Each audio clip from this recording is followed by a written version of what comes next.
Ndichikutambirai zvekare pano paHarare 263 pano panchange chikuzivisai manews updates ezvinhu zviri kuitika munyika yedu yeZimbabwe. Kana uchiri munyowani pa this YouTube channel kusubscribe mahara wotena on the notification bell so that pandinodzoka neimwe post uchange uchingozvionera.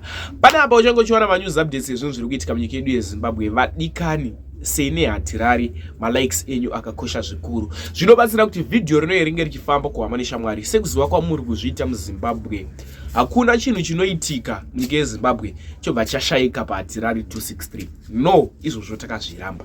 Vadikani malikes akakosha, masubscribers zvinobatsira iwewe usazvisarire. Sekuziva kwamunozviita vadikani manews updates epanapa tinomabatanidza, tinoona kuti kamabatanidza. Why tichimabatanidza?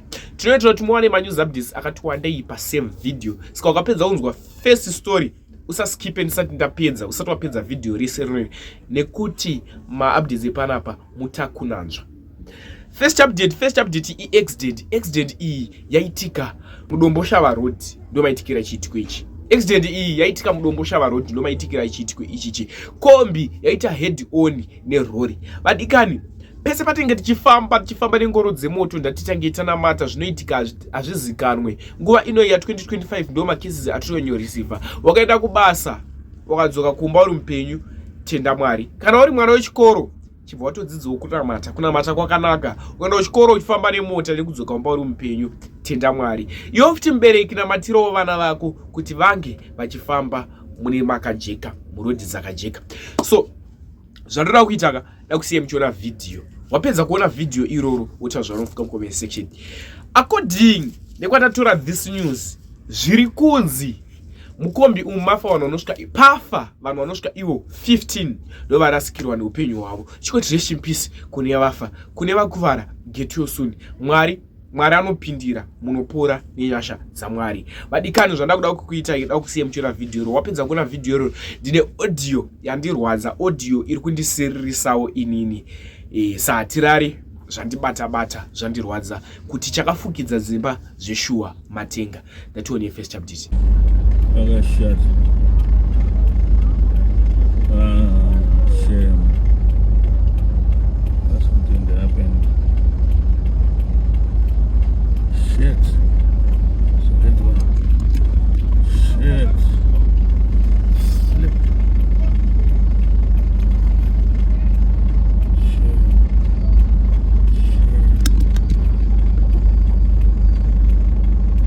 Shit. Yeah, what done happened?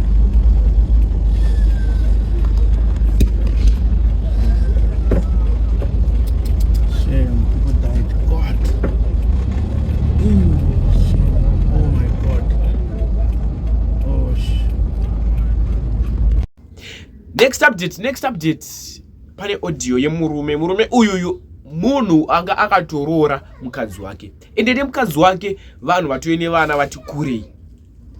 Zvisinei ukaona paitika tunhu twakaita seapa pane pakutonzi takuda kuita ma-DNA test. Murume uyu aishandisa mota yake ainyeperwa kunzi ndikuenda kubasa.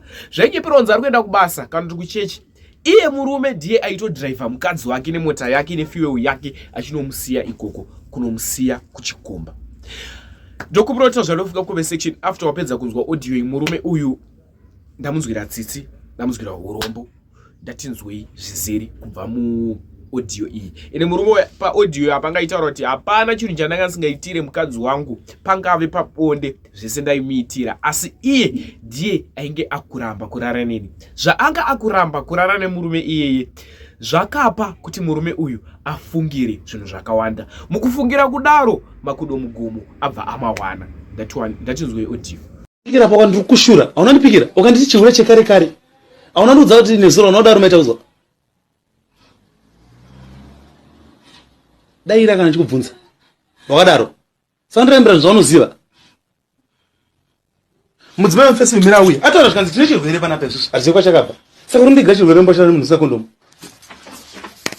Andina zvandaiti ndati gara pasi. Gara pasi titaure. Handiti. Gara pasi titaure. Ndasada ndigira chirwere mumbere.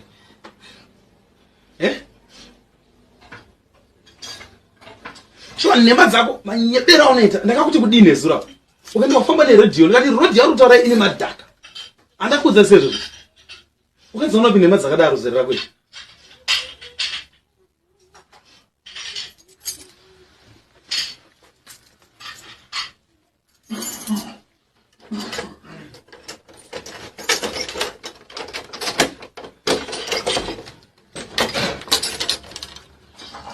Sampai Melia setelah video pasal na.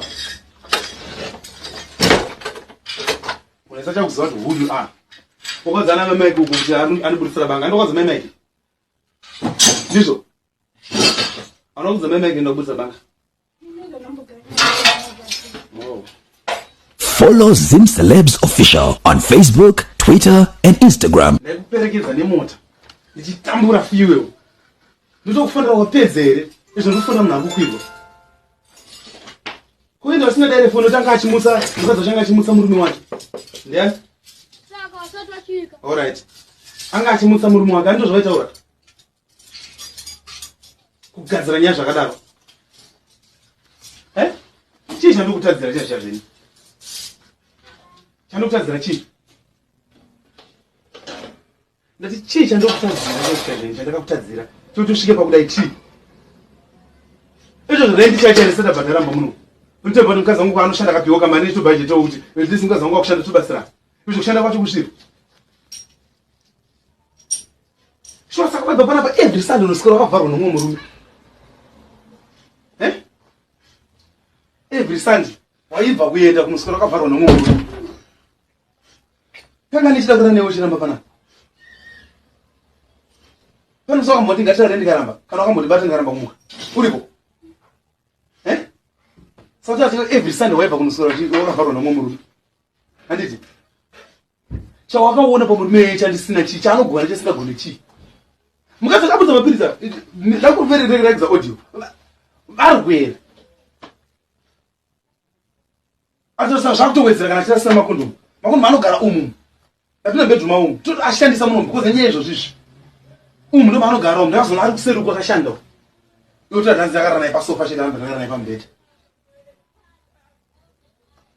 security murungu akauya akati what do you say patients always come here you come to the gate this morning and told me she mustn't come in I mustn't open for her. She's always come here. Ini chinokusiya pagedhi. Asi wakaona chidzoi handiti? Chidzoi chemurume wakachiona handiti? Masho wanda kukudza izvozvizvi. Vana vako hamuchasara chinge chimwana. Ndichengenda kujero chinguwa. Handi wazvinzwa? Wazvinzwa ka? Ndakuvaudza vana tangu ndakuvadaidza izvi ndivaudza. Vobva vaenda vakotanga. Kana vazokura vachiziva zvaitika. Handi wazvinzwa ka? Pako papera. Wazvinzwa? Handitiro zvakadaro inini. Ndakakudza from the word go. Ndinozvibata. Ndakazozvibata nhasi asi ndinozvibata. Handi wazvinzwa? Ndazvibata ndega inini. Zvinhu zvakazva last week but one. Urunzwa? Last week but one. Mamessage ese aikusendera kubva dei rekutanga. Wanzwa? Mamessage ese aikusendera. Ukamza noshiya nemunhu. Ndinawo. Ese ndinvenga mamessage ese aikusendera. Ndinawo inini. Wazvinzwa? Wazvinzwa? Ndo zvandoita inini. Wazvinzwa?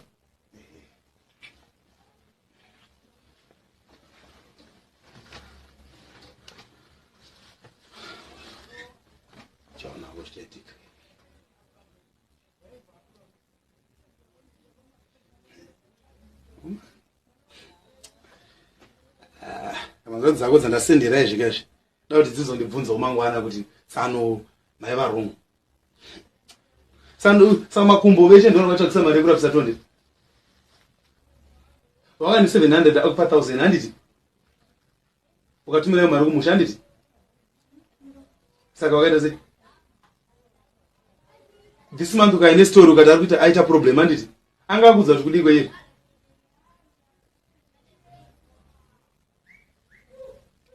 every Sunday mbamana vanoswera vasina vaine tsvina muroad echenga mastreet kid mai vachitaura kubasa mai vaenda kunosvira iwe ndikatadza ndakaposa naye Sean, it's alright if you wanna go, it's okay.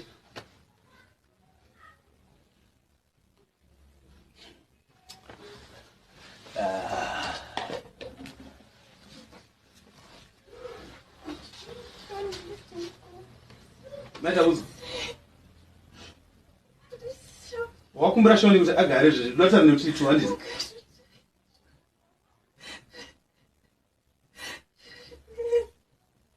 wakumbira Shoni izvozvi maita kuzwa handiti wakumbira Shoni izvozvi handiti Shoni, I want to talk to you. I'm not going to do anything. Yes, John. I'm going to die. I know.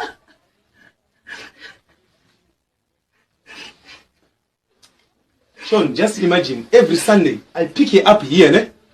Drop her at the place, thinking it's a workplace. I'm dropping her at a boyfriend's house. Just imagine how it feels.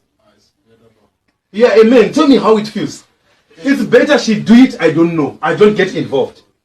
She even call me when she's done fucking with the guy. Come and pick me up. I go to the gate. Okay. I pick her up, bring her in the house. It's very painful. Sean, yeah, amen. Yeah, amen. Tell me. If you want to do a thing, you must do alone. Every time. So you are a transport. I'm in transport. You see, I know she's working, Musne. I did not budget because the man I was having, you know, it's winter, I'm not working. My brother is very sick. Very, very sick. My mom called me that your brother is dying. The man I was having, I had to send it home. She knows about it. Knowing that she was going to be paid yesterday. You understand what I'm saying? And her money was enough for the rent. We did not pay rent today. Because I told you, I'm going to send this money home. All the money I was having, I'm going to send it home. Your man, when it comes, then we pay rent. She was not working. She was fucking with the guy. Yes, the guy. Then the guy is busy telling you, I see the messages, man. I got a problem. I can't give you money this month. And we are stuck now. Because we're supposed to pay rent.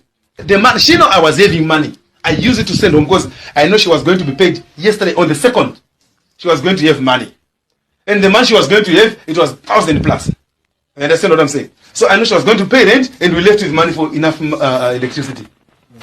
But now, there was no way she never would go to work. She was fucking with the guy. Ask her, maybe I'm lying. You can just ask her, Sean. No, it's really agree. Ask her. Follow Zim Celebs Official on Facebook, Twitter, and Instagram for all your celebrity news, gossip, and Zim current affairs.